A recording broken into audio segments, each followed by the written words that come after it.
नमस्कार मित्रों, हमारी सीरीज चल रही है एपिसोड नंबर 14 की, जिसमें हम बात कर रहे हैं भृगु संहिता की। भृगु संहिता के अंतर्गत आज हम बात करने जा रहे हैं कर्क लग्न के तृतीय भाव में यदि सूर्य स्थित हो तो उसके क्या फलादेश होंगे। कर्क लग्न का मतलब प्रथम भाव में 4 नंबर कर्क लग्न की होती है। कर्क लग्न में सूर्य द्वितीय भाव का स्वामी होता है, द्वितीयेश होता है। यह भाव मार्केश भी होता है, तो मार्केश होकर यह मृत्यु स्थान पर बैठता है। हमने जब लघु पारशरी का अध्ययन किया था बड़ी विस्तार से इसके बारे में बात करी थी हमने कि अष्टम भाव मृत्यु स्थान है और तृतीय भाव, क्योंकि अष्टम का अष्टम भावात भावम नियम के अनुसार अष्टम का अष्टम होता है तृतीय भाव, तो तृतीय भाव और अष्टम भाव दोनों मृत्यु स्थान है और इसके व्यय स्थान, इसका मतलब एक तो द्वितीय भाव और एक सप्तम भाव भी मारक स्थान होते हैं, मार्केश होते हैं। मार्केश होकर जब ये मारक भाव में बैठ जाता है तो विशेष रूप से नेगेटिव फल प्रदान करने वाला बन जाता है, बहुत ज़्यादा नेगेटिविटी करता है। दूसरी चीज़ क्या होती है कि यहाँ से यह अपने से द्वितीय भाव में बैठ रहा है। यहाँ से अगर देखें तो द्वितीय भाव में, और पहले हम लगातार बात कर चुके हैं कि कोई भी ग्रह अपने से सेकंड हाउस में अगर बैठता है, अपने स्थान से अपनी राशि से सेकंड स्थान पर अगर बैठता है तो विशेष रूप से पावरफुल हो जाता है।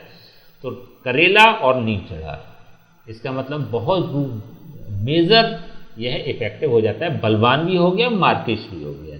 यह अच्छे फल प्रदान करने वाला नहीं होता, लेकिन क्योंकि यह अपने ऐसी राशि में स्थित है, बुध की राशि में स्थित है, क्योंकि बुध को सूर्य समभाव से देखता है, तो यहाँ पर नेगेटिविटी ज़्यादा नहीं होगी। द्वितीय भाव के सापेक्ष देखें तो नेगेटिविटी नहीं होगी। द्वितीय भाव होता है कुटुंब का और धन का। धन व्यक्ति के पास अच्छी मात्रा में होगा और कुटुंब व्यक्ति का बड़ा होगा, परिवार उसका बड़ा होगा, परिवार में वह कंफर्ट फील करेगा, सुखी महसूस करेगा। लेकिन यह रोग की संभावना बढ़ा देता है, रोग होने की संभावना बढ़ा देता है। विशेष रूप से देखिए यहाँ पर कन्या राशि है। कन्या राशि होती है किडनी का कारक, किडनी को इंडिकेट करती है, तो किडनी इफेक्टिव रह सकती है। किडनी से संबंधित व्यक्ति को रोग होने की प्रबल संभावना है जब कर्क लग्न में सूर्य तृतीय भाव में स्थित हो जाता है। महिलाओं के लेफ्ट साइड और पुरुषों के राइट साइड कंधे में दर्द की प्रबल संभावना बनी रहती है, कंधे में दर्द की स्थिति रहती है, या उस हिस्से में दर्द होना या फिर किसी प्रकार के कोई पीड़ा होना, इसका इंडिकेशन देता है ये सूर्य।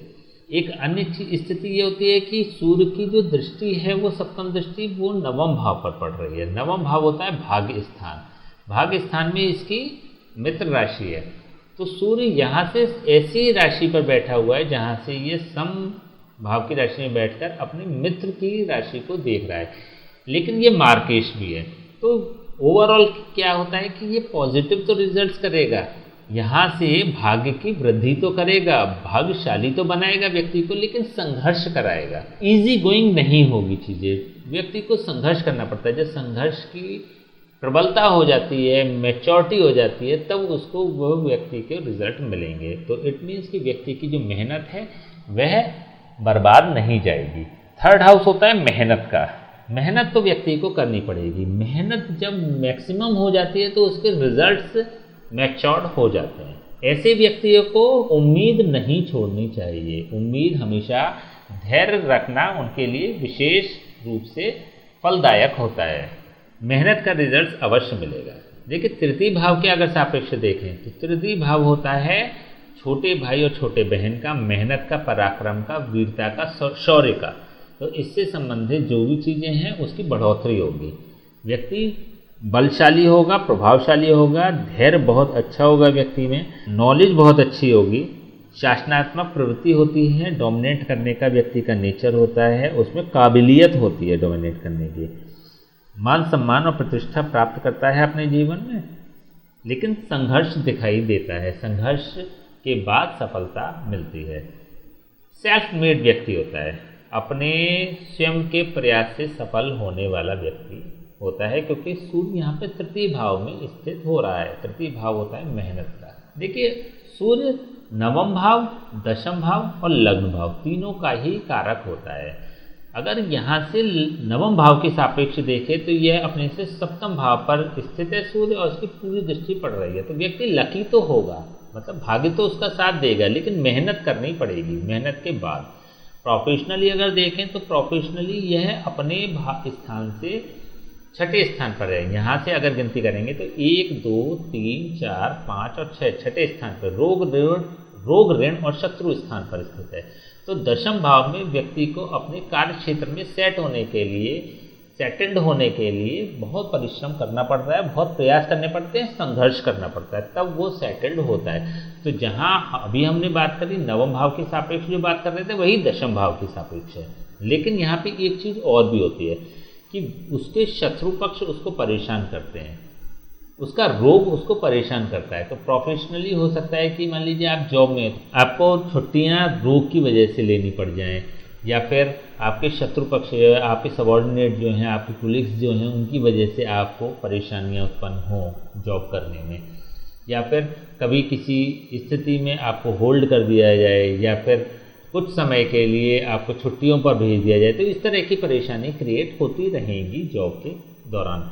ईजी गोइंग जॉब नहीं होगी। लग्न के सापेक्ष देखें तो लग्न के सापेक्ष ये अपने से तृतीय भाव पर स्थित है। तो अगेन लग्न को बहुत मेहनत करनी पड़ेगी, व्यक्ति को मेहनत बहुत करनी पड़ेगी। मेहनती बनाता है, मेहनत कराता है। तो ऐसे व्यक्ति ओवरऑल जो रिजल्ट्स निकला वही निकला है। कर्क लग्न में व्यक्ति बहुत मेहनती होता है और मेहनत के उसके सुखद परिणाम भी प्राप्त होते हैं। धन की स्थिति अच्छी है, कुटुंब की स्थिति अच्छी है, धन की विशेष रूप से कोई कमी नहीं होगी। अब इसके हम उपाय की बात कर लेते हैं। देखिए तृतीय भाव में सूर्य की जो स्थिति है वो बेहतर है, अच्छी है। केवल एक यहाँ पे ये नेगेटिविटी क्रिएट हो रही है कि ये मारक भाव का स्वामी होके, मार्केश होके यह मृत्यु भाव में बैठा हुआ है। तो व्यक्ति की आयु की हानि भी करने वाला है और व्यक्ति को रोगी बनाने वाला भी है। हड्डी से संबंधित रोग हो गए, आंखों की रोशनी से संबंधित हो गया, गंजेपन की समस्या हो गई, हार्ट से संबंधित समस्या हो गई, हृदय संबंधी रोगों की संभावना बढ़ जाती है। तो इनसे संबंधित जो भी समस्याएं, या किडनी से संबंधित समस्याएं होंगी, तो इससे संबंधित ये रोग भी तो व्यक्ति को बना ही देगा। तो इस मामले में अगर इसके उपाय की अगर हम बात करते हैं तो निसंकोच आपको रोग की अगर बात है तो इसके तत्काल दान कर देने चाहिए। गेहूँ हाथों में, दोनों हाथों में भर के जितने भी गेहूँ आ जाते हैं उसको आप मंदिर में दान करें। रविवार से स्टार्ट करें और 43 डेज लगातार कम से कम करें। विशेष रूप से अगर ज़्यादा कष्ट है तो किसी पंडित से बात करके इसके सूर्य के जाप और हवन भी कराए जा सकते हैं। किसी पंडित जी से कराएं, स्वयं ना करें, क्योंकि जब कोई ग्रह विशेष रूप से मार्केश हो जाता है ना, तो आपको उसके जाप और हवन या जाप विशेष रूप से स्वयं नहीं करने चाहिए, क्योंकि उसकी जो नेगेटिविटी है वो आप झेल नहीं पाएंगे, वो विशेष रूप से आपको पीड़ा देने वाली होगी। तो आपको किसी पंडित से संपर्क करके समय समय पे इसके जाप और हवन कराते रहने चाहिए। विशेष रूप से अगर बात करें कि व्यक्ति को अगर रोग होंगे तो उसके पास उसी मात्रा में धन भी बहुत होगा, क्योंकि इसका मतलब ये है कि सूर्य बलशाली है तो धन भी अच्छा देगा। तो अगर ऐसी स्थिति है तो हर 2-3 महीने पे आपको सूर्य के जाप और हवन कराते रहने चाहिए, जिससे कि जितना आप जाप और हवन कराएंगे उसी अनुसार यह सूर्य आपको धन भी देता चला जाएगा। तो ये 2 उपाय किए जा सकते हैं। स्वयं कोई उपाय ना करें, जैसे सूर्य को जल देने वाला उपाय आपको करने की आवश्यकता नहीं है, आदित्य हृदय स्रोत पढ़ने की आवश्यकता नहीं है, सूर्य की जाप करने की आवश्यकता नहीं है, मंत्र करने की आवश्यकता नहीं है, तो स्वयं नहीं करें। अगर कर सकते हैं तो केवल इतना, आप 43 डेज 43 दिन किसी मंदिर में गेहूँ दान कर सकते हैं, केवल और केवल इतना। बाद बाकी किसी उपाय की आवश्यकता नहीं है। ठीक है, तो आज हमने बात करी सूर्य यदि तृतीय भाव में स्थित हो तो उसके क्या फलादेश होंगे। नेक्स्ट वीडियो में बात करेंगे सूर्य यदि चतुर्थ भाव में स्थित हो कर्क लग्न में तो उसके क्या फलादेश होंगे। तब तक के लिए हमें आज्ञा दीजिए। नमस्कार।